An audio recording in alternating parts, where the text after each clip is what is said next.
Hi friends, welcome back to my channel tech with Preming Kannada. Friends, Karnataka ಆಹಾರ ಮತ್ತು ನಾಗರಿಕ ಸರಬರಾಜು ಇಲಾಖೆಗೆ ಯಾರ್ಯಾರು ಮೆಡಿಕಲ್ ಎಮರ್ಜೆನ್ಸಿಗೋಸ್ಕರವಾಗಿ ಹೊಸ BPL ರೇಷನ್ ಕಾರ್ಡ್ಗೆ ನೀವು ಅರ್ಜಿ ಸಲ್ಲಿಸಿದ್ದೀರಿ, ಹಾಗೆಯೇ ನಾರ್ಮಲ್ BPL ರೇಷನ್ ಕಾರ್ಡ್ಗೆ ಯಾರ್ಯಾರು ಅರ್ಜಿನ ಸಲ್ಲಿಸಿದ್ದೀರಿ ಅಂಥವರಿಗೆ ಆಹಾರ ಮತ್ತು ನಾಗರಿಕ ಸರಬರಾಜು ಇಲಾಖೆಯ ಸಚಿವರಾದಂತಹ KH ಮುನಿಯಪ್ಪನವರು ಒಂದು ಭರ್ಜರಿ ಗುಡ್ ನ್ಯೂಸನ್ನು ನೀಡಿದ್ದಾರೆ.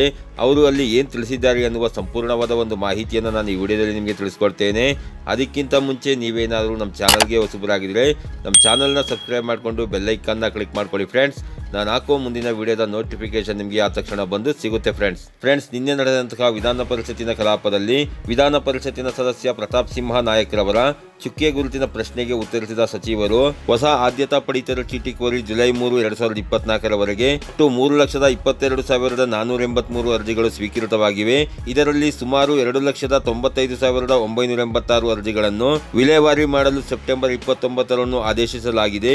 ಹಾಗೂ ಬಾಕಿ ಉಳಿದಿರುವಂತಹ 62,595 ಅರ್ಜಿಗಳಿಗೆ ಅನುಮೋದನೆ ನೀಡಲಾಗಿದ್ದು, ಬಾಕಿ ಇರುವ ಅರ್ಜಿಗಳ ಕುರಿತು ಸ್ಥಳ ಪರಿಶೀಲನೆ ಮಾಡಿ ತ್ವರಿತವಾಗಿ ವಿಲೇವಾರಿ ಮಾಡಲು ರಾಜ್ಯದ ಆಹಾರ, ನಾಗರಿಕ ಸರಬರಾಜು ಮತ್ತು ಗ್ರಾಹಕರ ವ್ಯವಹಾರಗಳ ಇಲಾಖೆಯ ಜಂಟಿ ಮತ್ತು ಉಪನಿರ್ದೇಶಕರಿಗೆ ನಿರ್ದೇಶನ ನೀಡಲಾಗಿದೆ ಎಂದು ಮಾಹಿತಿಯನ್ನು ನೀಡಿದ್ದಾರೆ ಫ್ರೆಂಡ್ಸ್. ಹೌದು ಫ್ರೆಂಡ್ಸ್, ಯಾರ್ಯಾರು ಜುಲೈ 3, 2024 ಹೊಸ ನಾರ್ಮಲ್ BPL ರೇಷನ್ ಕಾರ್ಡ್ಗೆ ನೀವು ಅರ್ಜಿನ ಸಲ್ಲಿಸಿದ್ದೀರಿ ಅಂತವರ ವಾಸಸ್ಥಳವನ್ನು ಪರಿಶೀಲನೆ ಮಾಡಿ ಅಂತವರಿಗೆ ಸದ್ಯದಲ್ಲಿಯೇ ಹೊಸ ನಾರ್ಮಲ್ BPL ರೇಷನ್ ಕಾರ್ಡ್ಗಳನ್ನು ವಿತರಣೆ ಮಾಡಲಿಕ್ಕೆ ಪ್ರಾರಂಭ ಮಾಡಲಾಗುತ್ತೆ ಫ್ರೆಂಡ್ಸ್. ಹಾಗೇನೆ ಮೆಡಿಕಲ್ ಎಮರ್ಜೆನ್ಸಿಗಾಗಿ ಯಾರ್ಯಾರು ಈಗಾಗಲೇ ರೇಷನ್ ಕಾರ್ಡ್ಗೆ ಅರ್ಜಿನ ಸಲ್ಲಿಸಿದ್ದೀರಿ ಮತ್ತು ಇನ್ನೂ ಅರ್ಜಿನ ಸಲ್ಲಿಸ್ತಾ ಇದ್ದೀರಿ ಅಂತವರ ಅರ್ಜಿಗಳನ್ನು 1 ವಾರದೊಳಗೆ ಪರಿಶೀಲನೆ ಮಾಡಿ ಅಂತವರಿಗೆ ವಿಶೇಷ ಅವಕಾಶವನ್ನು ಕಲ್ಪಿಸಿಕೊಟ್ಟು ಅಂತವರಿಗೆ ಮೆಡಿಕಲ್ ಎಮರ್ಜೆನ್ಸಿ ರೇಷನ್ ಕಾರ್ಡ್ಗಳನ್ನು ಈಗಾಗಲೇ ನೀಡಲಾಗುತ್ತಿದೆ ಅಂತ ತಿಳಿಸಿದ್ದಾರೆ ಫ್ರೆಂಡ್ಸ್. ಯಾರ್ಯಾರು ಮೆಡಿಕಲ್ ಎಮರ್ಜೆನ್ಸಿಗೋಸ್ಕರವಾಗಿ ನೀವು ರೇಷನ್ ಕಾರ್ಡ್ಗೆ ಅರ್ಜಿನ ಸಲ್ಲಿಸಿದ್ದೀರಿ ಅಂತವರು ನೀವು 1 ವಾರದ ಒಳಗೆ ನಿಮ್ಮ ರೇಷನ್ ಕಾರ್ಡನ್ನು ಪಡ್ಕೋಬೇಕು ಅಂತಂದರೆ ನಿಮ್ಮ ಹತ್ತಿರ ವೈದ್ಯಕೀಯ ಚಿಕಿತ್ಸೆಗಾಗಿ BPL ರೇಷನ್ ಕಾರ್ಡ್ನ ಅವಶ್ಯಕತೆ ಇದೆ ಎಂಬ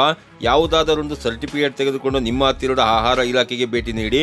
ನೀವು ಈ ಹಿಂದೆ ಮೆಡಿಕಲ್ ಎಮರ್ಜೆನ್ಸಿಗಾಗಿ ಹೊಸ BPL ರೇಷನ್ ಕಾರ್ಡ್ಗೆ ಅರ್ಜಿ ಸಲ್ಲಿಸಿದರೆ ನಿಮಗೆ ತಕ್ಷಣ ಹೊಸ BPL ರೇಷನ್ ಕಾರ್ಡನ್ನು ನೀಡಲಾಗುತ್ತದೆ ಎಂದು ಅವರು ಮಾಹಿತಿಯನ್ನು ತಿಳಿಸಿದ್ದಾರೆ ಫ್ರೆಂಡ್ಸ್. ಹಾಗೆಯೇ ಸಾರ್ವಜನಿಕರಿಗೆ ಅರ್ಜಿ ಸಲ್ಲಿಸಲಿಕ್ಕೆ ಇಲಾಖೆಯ ವೆಬ್ಸೈಟ್ನಲ್ಲಾಗುತ್ತಿರುವ ಸರ್ವರ್ ಸಮಸ್ಯೆಯನ್ನು ಶೀಘ್ರವಾಗಿ ಬಗೆಹರಿಸಲು ಅಧಿಕಾರಿಗಳಿಗೆ ಸೂಚನೆ ನೀಡುತ್ತೇನೆ ಎಂದು ಆಹಾರ ಮತ್ತು ನಾಗರಿಕ ಸರಬರಾಜು ಇಲಾಖೆಯ ಸಚಿವರಾದಂತಹ KH ಮುನಿಯಪ್ಪನವರು ಮಾಹಿತಿಯನ್ನು ತಿಳಿಸಿದ್ದಾರೆ ಫ್ರೆಂಡ್ಸ್. ಈ ರೀತಿಯ ಒಂದು ಸಣ್ಣ ಮಾಹಿತಿ ಇತ್ತು. ಈ ಮಾಹಿತಿನ ನಾನು ನಿಮಗೆ ತಿಳಿಸ್ಕೊಟ್ಟಿದ್ದೀನಿ. ಈ ಮಾಹಿತಿ ನಿಮಗೆ ಉಪಯುಕ್ತ ಅನಿಸಿದರೆ ವಿಡಿಯೋಗೆ ಒಂದು ಲೈಕ್ ಮಾಡಿ, ಕಮೆಂಟ್ ಮಾಡಿ, ಶೇರ್ ಮಾಡಿ. ಹಾಗೆಯೇ ನನ್ನ ಚಾನಲ್ಗೆ ಹೊಸಬರಾಗಿದ್ದರೆ ನನ್ನ ಚಾನಲ್ನ ಸಬ್ಸ್ಕ್ರೈಬ್ ಮಾಡಿಕೊಂಡು ಬೆಲ್ಲೈಕನ್ನ ಕ್ಲಿಕ್ ಮಾಡ್ಕೊಳ್ಳಿ ಫ್ರೆಂಡ್ಸ್. ನಾನು ಹಾಕೋ ಮುಂದಿನ ವಿಡಿಯೋದ ನೋಟಿಫಿಕೇಶನ್ ನಿಮಗೆ ಆ ತಕ್ಷಣ ಬಂದು ಸಿಗುತ್ತೆ ಫ್ರೆಂಡ್ಸ್.